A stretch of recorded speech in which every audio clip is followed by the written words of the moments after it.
right, Representative Hamilton, could you tell us a little bit about what role a representative plays in governing North Carolina? Well, we're the lawmakers. The legislative branch serves as the third arm of government. We are part of the structure that makes laws. The governor and the executive branch then signs those laws, or signs those bills into law. And then if there are questions about a law or interpretations needed for the law, then of course the judiciary branch takes care of that. So the legislative branch on which I serve is part of the three-legged stool of government. How do you work locally with institutions such as the New Hanover County Board of Commissioners to, make laws and work together? Well, we frequently work with the municipal governments in our respective districts, as well as with the county governments in our respective districts. There are multiple municipalities in District 18, and there are 2 counties, Brunswick County and New Hanover County. So I work with those county commissioners on issues. Typically, what cities and counties will do is bring a legislative agenda to the attention of its delegation. That's members from the House of Representatives and the senators in these districts, and then they present that legislative agenda to us prior to us going into the long session, which is in the odd years. In 2017, we'll start the next long session. So in January, we'll be meeting with those boards and hearing what it is they'd like us to work on for the legislative session. All right, moving on a little bit. What brought you to run to represent District 18 back in 2011? I have lived in downtown Wilmington on and off since 1994. My family is on my father's side and on my father-in-law's side. They're both native Wilmingtonians. So we have a lot of history in this community. I was also the city planner for downtown Wilmington in the late 90s and early 2000s. And then I ran the Economic Development Organization, Wilmington Downtown. Then it was known as DARE, the Downtown Area Revitalization Effort. The organization, I believe, is in its 35th year. And so when I was running the Economic Development Organization, I got to know a lot about what was happening on the ground in District 18 and the needs and issues that relate to it. So that prepared me to be a good representative specifically for this region. Could you talk a little bit about what some of your goals coming into office were and some of the accomplishments that you're proud of? Goals going into office are difficult to pin down, if you will. Clearly, the concerns I entered into office with were continuing the legacy of public education in the state of North Carolina. We have a tremendous history in North Carolina for being one of the most progressive southern states. Not to get into too much detail, but the southern states were agricultural states. It took us a longer time to catch up to a more industrial related economy. I think North Carolina now has a very balanced mixture of agriculture and industry. But because of those struggles along the way that the northeastern states in particular didn't have, we had to really invest early in our public education system and make sure that every child was given an equal opportunity for public education in the state. It's in our Constitution.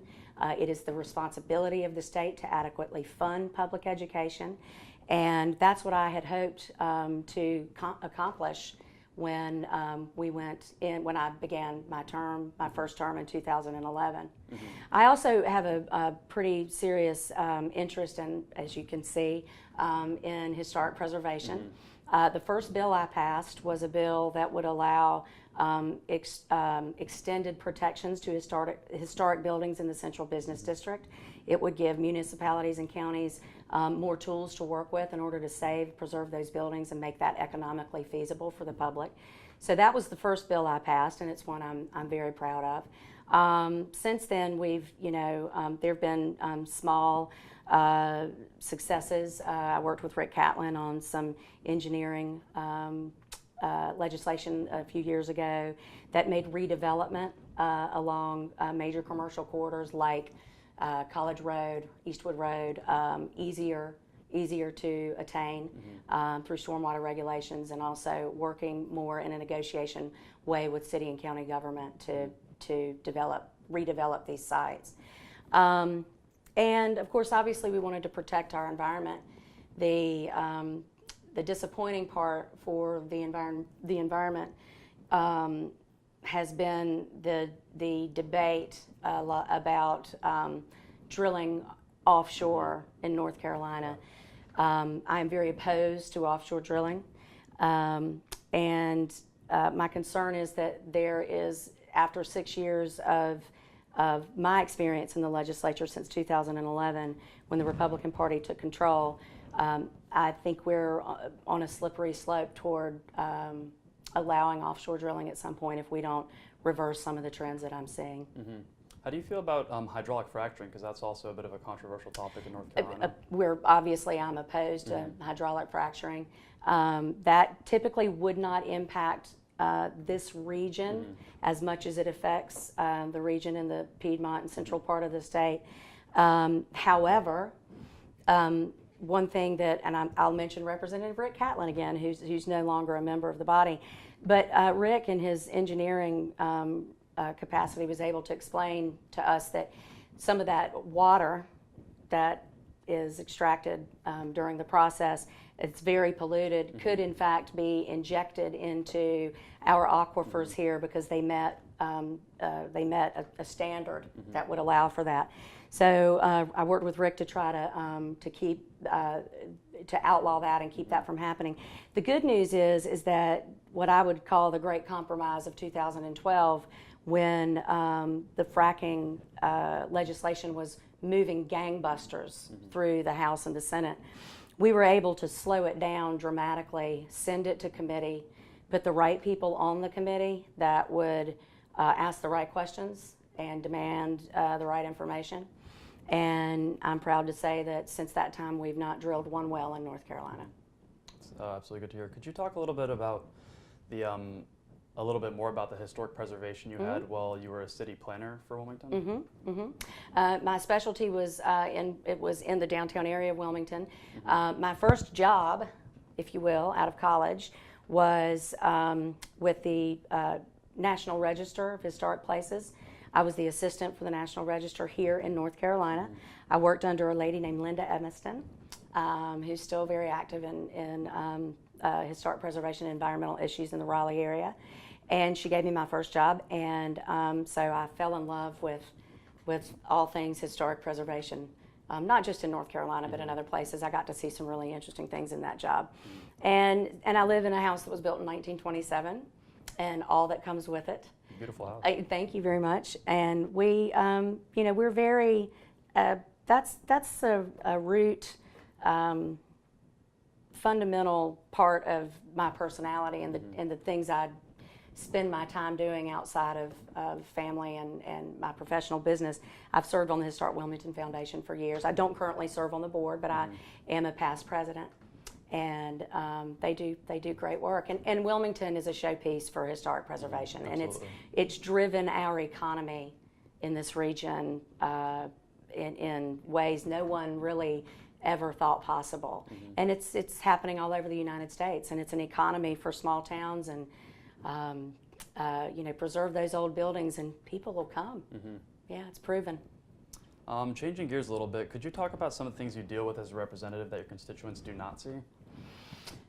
The things that probably aren't seen by the larger public are the issues that we deal with daily in the office. We have constituent calls every day in the office, and we process those calls. There are always a lot of questions about health care.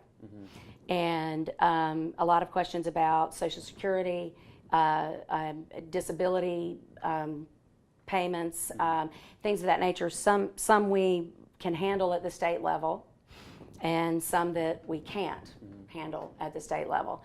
A typical day in the North Carolina General Assembly when we're in session is, committee first thing in the morning, whatever your respective committees are. I serve on finance and commerce and economic development. And then you'll go from committee meetings to meet back to your office to meet with lobbyists and other legislators and groups as they just kind of flow in and out of the building.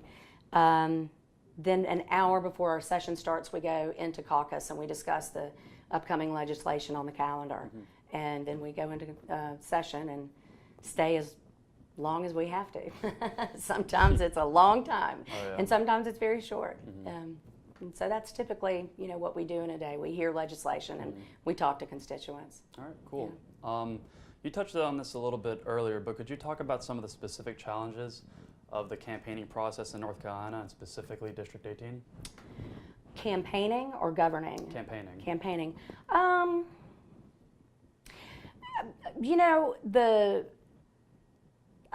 don't know that I have much to complain about on the campaigning side. I mean, let's face it, there's only two ways to run, unopposed and like you're losing. So, we have a very compact district. I do like that about District 18. It makes the travel around the district easier. There are legislative districts in North Carolina that span over 4 and 5 counties, and I think that's a very unnecessary and a very difficult way to serve your constituents. So I can't really complain about the campaigning process. I mean, it just is what it is. Yeah. My least favorite part of it is probably the fundraising piece, but we do it and people understand that it has to be done. And if I could change one thing about our process in electing people across the country, it would be not putting so much private money into campaign coffers and leveling the playing field so that it's not really predicated on who can raise the most money, but who can really, be the most productive in government. So, but unfortunately, it's not that way yet. Moving on to a little bit of a controversial topic, could you talk about the voter ID law conversation, and do you think it'll affect the turnout in the future? Well, the good news is that the court upheld our voter ID objections. So you do not have to have an ID to vote. I think we only went through 1, maybe 2 election cycles where it was in place. So that was a very tough issue. It was very frustrating. The Democrats in the House and in the Senate felt very paralyzed by our inability to do anything just because of sheer numbers. The Republican Party was in lockstep on the issue. They refused to negotiate. And it took us, I guess, 3 years to win the ultimate battle. And so I'm very proud that we were on the right side of history and that the courts have held in our favor, not just in North Carolina on voter ID laws, but across the country with voter ID laws. It sounds very simple, doesn't it? Absolutely not. I was going to ask you, could you talk a little more about the gridlock that you see while working as a state representative? Because I'm sure there's quite a bit of it. Well, it is gridlock. I'll use the voter ID legislation as an example. I don't know that I'd call it gridlock. There's a total imbalance of power, which is not what our forefathers intended. And so right now you have the state Supreme Court, the legislature, and the executive branch governed by one party. And so what we've seen happen with things like voter ID, House Bill 2, gay marriage, and things of that nature be pushed through with one party having total control of the development of the legislation and the conversation, frankly. So I think those are perfect examples of how we've regressed and gone backward. We've spent a lot of time on unnecessary legislation. The most troubling thing about the voter ID law is that the court found that the majority party had, in fact, targeted African American voting trends and voting trends of students and the elderly, and they knew what button to push in order to seek to decline their voting numbers. And if you go back and you read the court case, it's a very long court case. You can get the gist of it in the first few paragraphs that the courts have found, and it was a bipartisan decision, that they truly were targeting a population to diminish their impact on the vote. And that's just unconscionable. Finally, could you talk a little bit about how you think District 18 in North Carolina could more effectively get a younger audience involved in local policies and politics? Well, we have a good starting place with the university and the community college here. I think it's critical that we have more engagement from the younger generation. The millennial Democrat, as I have learned in this particular election process, is the largest demographic group in the country now, or perhaps it is that they exceed the size of the baby boomers. Whatever it is, they're a very large voting contingent. But the age group that the millennials represent is an age group that doesn't have a really great voting record, just over time, regardless of which generation they find themselves in. So, we've got to get candidates out there that excite the millennial group, and it's very critical this year that the millennials do whatever it takes to make their voice heard, because they could be a game changer in this election. So I think that's the message. If I were addressing a group in that age group, that's what I would say, is that you need to let your voice be heard, because you could make the difference in this election, and it's very important. Don't sit this one out. Absolutely. Yeah. All right, well, that's just about all the time we have today. Is there anything you'd like to add? No, I appreciate you coming here and interviewing me. Thank you very much for your time. Appreciate it.